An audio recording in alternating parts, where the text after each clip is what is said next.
ہمارے چینل اللہ اولیاء تاجی کو سبسکرائب کریں اور ویڈیو کو لائک کریں۔ ذوالقرنین رضی اللہ تعالیٰ عنہ، اللہ تعالیٰ نے انہیں زمین میں اقتدار دیا تھا۔ 4 لوگ دنیا میں ایسے ہو چکے ہیں جنہیں اللہ تبارک و تعالیٰ نے پوری دنیا میں اقتدار دیا، ایک وقت میں پوری دنیا کا ایک ہی بادشاہ۔ 2 مسلمان تھے، 2 کافر۔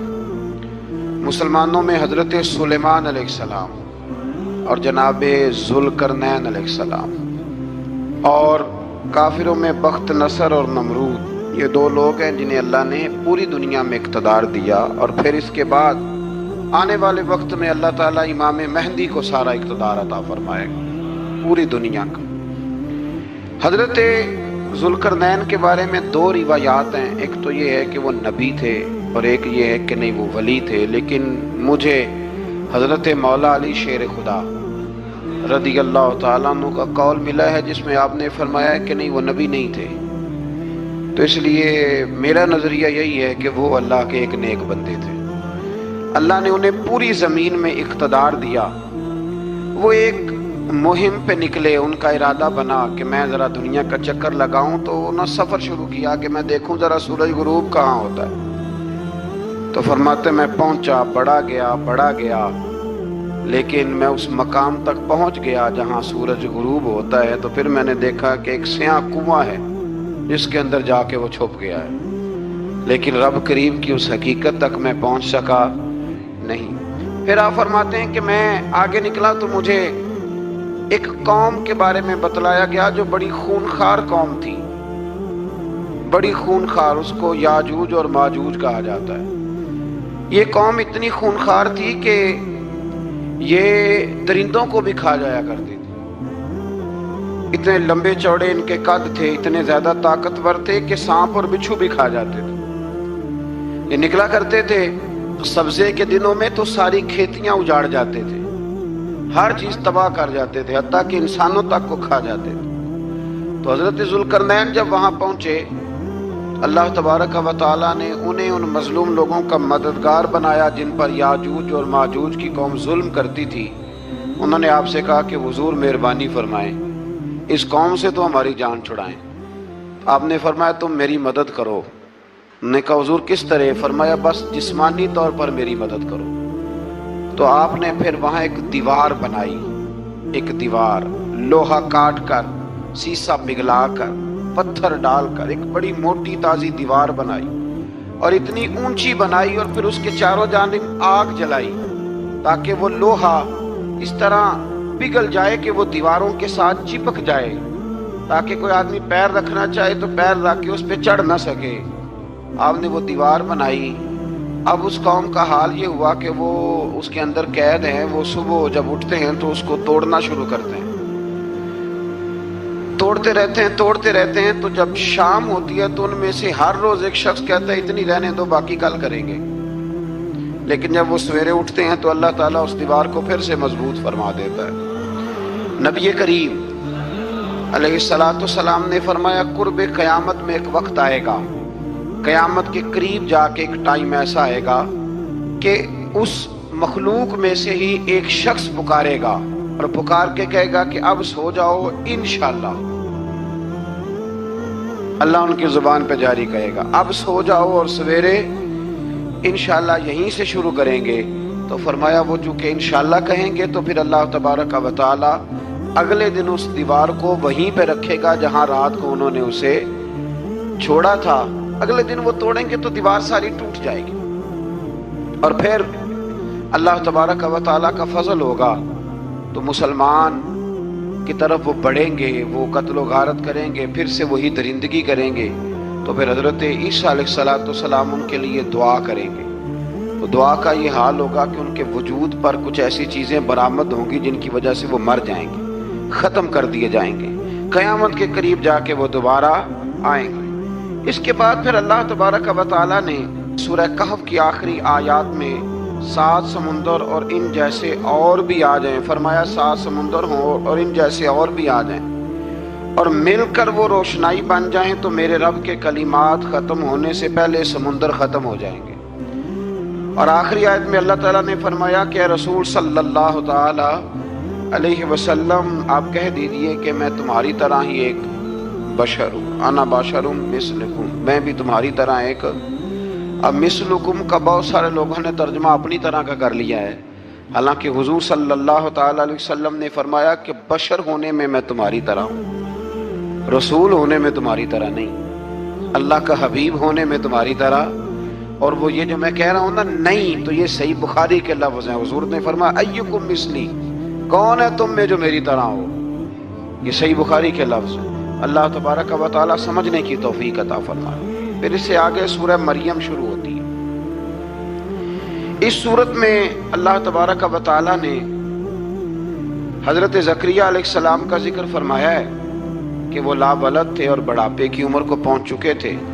انہوں نے اللہ تعالیٰ سے اولاد کی دعا کی جو ان کا اور آل یعقوب کا وارث ہو، تو اللہ تعالیٰ نے انہیں بیٹے کی بشارت عطا فرمائی جس کا نام انہوں نے یحییٰ رکھا، بلکہ یہ نام انہوں نے پہلے سے رکھ لیا تھا، یہ یحییٰ نام انہوں نے پہلے سے رکھ لیا تھا۔ مجھے اب لوگ کس سینس میں مسئلہ پوچھتے ہیں یہ نہیں مجھے پتا، لیکن مجھ سے ایک دوست نے کچھ دن پہلے پوچھا کہ پیدائش سے پہلے بچے کا نام رکھنا جائز ہے، تو میں نے انہیں کہا کہ ہاں آپ سورہ مریم پڑھیں گے تو آپ کو اندازہ ہوگا کہ حضرت زکریہ نے بیٹے کا نام پہلے ہی رکھ دیا تھا، کیونکہ انہیں یقین کامل تھا کہ رب کریم مجھے بیٹا ہی عطا فرمائے گا۔ تو حضرت یحییٰ علیہ السلام کو اللہ تعالیٰ نے بچپن میں ہی نبوت عطا کی اور کتاب دی۔ ان کے اوصاف یہ بیان کیے کہ وہ پاکیزہ اور متقی تھے، ماں باپ کے ساتھ نیکی کرنے والے تھے اور سرکش نہیں تھے۔ ان پر سلام ہو جب وہ پیدا ہوئے، اور ان پر سلام ہو جب ان کی وفات ہوئی، اور قیامت کے دن جب انہیں اٹھایا جائے گا۔ اس سے معلوم ہوا کہ نبی کریم علیہ السلام پر یا کسی بھی نبی پر سلام بھیجنا اور اس دن پر سلام بھیجنا جس دن اللہ تعالیٰ نے انہیں پیدا فرمایا ہے، یہ قرآن مجید سے ثابت ہے۔ یعنی آپ یہ کہہ سکتے ہیں کہ جس سہانی گھڑی چمکا طیبہ کا چاند، اس دل افروز ساعت پہ، دل افروز ساعت پہ، تو یہ عین قرآن مجید ہے کہ جس دن وہ پیدا ہوئے اس دن ان پر سلام۔ اللہ تعالیٰ سمجھنے کی توفیق عطا فرمائے۔ پھر اس سے آگے چل کر حضرت مریم سلام اللہ علیہا کا ذکر ہے کہ ان کے پاس فرشتہ آیا۔ ہم تیسرے پارے میں بھی ان کا ذکر پڑھ آئے، پھر ایک آدھ اور جگہ پہ بھی اشارتاً کنایتاً ان کا تذکر آیا کہ ان کے پاس فرشتہ انسانی شکل میں آیا، اور فرشتے نے آ کے کہا کہ میں آپ کو بیٹے کی بشارت دینے آیا ہوں۔ کہنے لگی میرے پاس کیسے بیٹا آئے گا، مجھے تو کسی مرد نے چھوا ہی نہیں۔ تو فرمایا رب ایسے ہی کرتا ہے جب وہ کسی کام کا ارادہ فرما لیتا ہے۔ تو حضرت مریم کے ہاں اللہ تبارک و تعالیٰ نے حضرت عیسیٰ علیہ السلام کی ولادت فرمائی۔ حضرت عیسیٰ بغیر باپ کے پیدا ہوئے، اور حضرت آدم علیہ السلام غیر ماں باپ کے پیدا ہوئے، تو یہ اللہ کی قدرت کی نشانی ہے۔ اب حضرت عیسیٰ علیہ السلام کی جب ولادت ہوئی تو یہ آپ کا معجزہ اور حضرت مریم کی کرامت سامنے آئی کہ آپ ایک خشک کھجور کے نیچے بیٹھی تو اللہ تعالیٰ نے اسے سرسبز و شاداب کر دیا، اور آپ اس کو ہلاتی تھی تو وہ کھجوریں گرتی تھی۔ بڑی پریشان تھی آپ کہ قوم کے سامنے کیا منہ لے کے جاؤں گی، لوگ کیا کہیں گے۔ لوگوں کے لیے الزام لگانا، پروپیگنڈا کرنا بڑا ہی آسان کام ہے۔ دو ہی تو کام دنیا میں آسان ہے، ایک بدگمانی کرنا اور ایک غیبت کرنا، اور اتنا مزیدار کام ہے کہ آپ ساری دیہڑی کرائیں گے۔ کوئی بندہ تھکنے کو تیار، معاذ اللہ ثم معاذ اللہ، سارا دن۔ اور اگر آپ کہیں کہ اللہ کا ذکر کرو، تسبیح لے لو، صرف 500 دفعہ درود شریف پڑھ لو، تو پھر کیا بنے گا؟ کام یاد آ جائے گا، بہت سارے لوگوں نکل لیں گے۔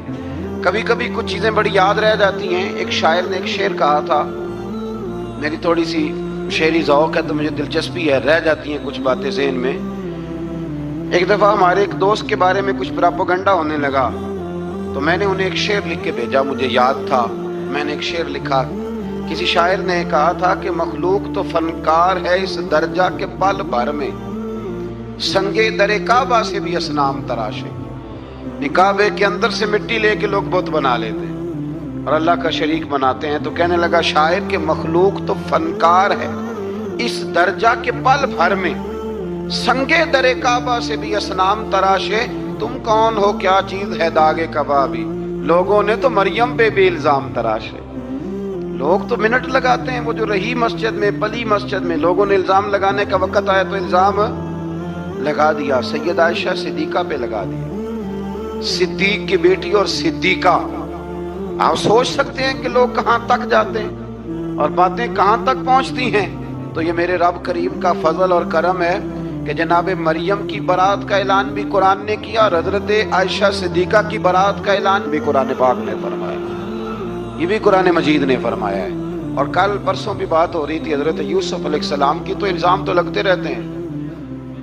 تو میں نے اس دن بھی سوال کیا تھا، پھر دہراتا ہوں کہ غلطی کیا تھی حضرت یوسف کی؟ کبھی کنواں اندھیرا، کبھی بھائیوں کے تھپڑ، کبھی مصر کا بازار، اور ذرا سوچو تو صحیح، جب بولیاں لگتی ہیں انسان کی تو کیا حال ہوتا ہے۔ اور پھر ذرا یہ بھی تو دیکھو نا کہ جب زلیخا نے الزام لگایا تو پھر کیا حال ہے، اور پھر 12 سال کی جیل، اور رب فرماتے ہیں شان میں نے یوسف کو ہی عطا فرمائی۔ تو حضرت مریم سلام اللہ علیہا جب وہ بیٹا لے کے گئی ان کے پاس تو انہوں نے کہا یہ کہاں سے آ گیا؟ آپ فرمانے لگی میں نے تو چپ کر روزہ رکھا ہوا ہے، اسی سے پوچھ لو یہ کہاں سے آیا ہے، یہی بتائے گا۔ پنگوڑے میں تھے حضرت عیسیٰ علیہ السلام، پنگوڑے میں، تو قرآن مجید کہتا ہے کہنے لگے قال انی عبد اللہ، حضرت عیسیٰ بولے اور بول کے کہنے لگے میں اللہ کا بندہ ہوں، اور آتانی الکتاب، خالی نہیں آیا، کتاب ساتھ لے کے آیا ہوں، وجعلنی نبیا، اور اس نے مجھے نبی بنا کے بھیجا ہے۔ تو حضرت عیسیٰ علیہ السلام پنگوڑے میں ہیں تو کلام فرما رہے ہیں،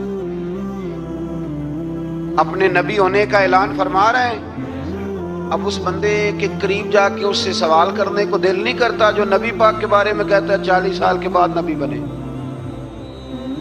یہاں پنگوڑے میں حضرت عیسیٰ کلام کریں، پنگوڑے میں، اور وہ پنگوڑے میں کہے میں نبی ہوں، اور تو اپنے رسول کے بارے میں یہ کہے کہ بکریاں چرا رہے تھے تو معاذ اللہ انہیں پتہ ہی نہیں تھا کہ میں نبی بن جاؤں گا۔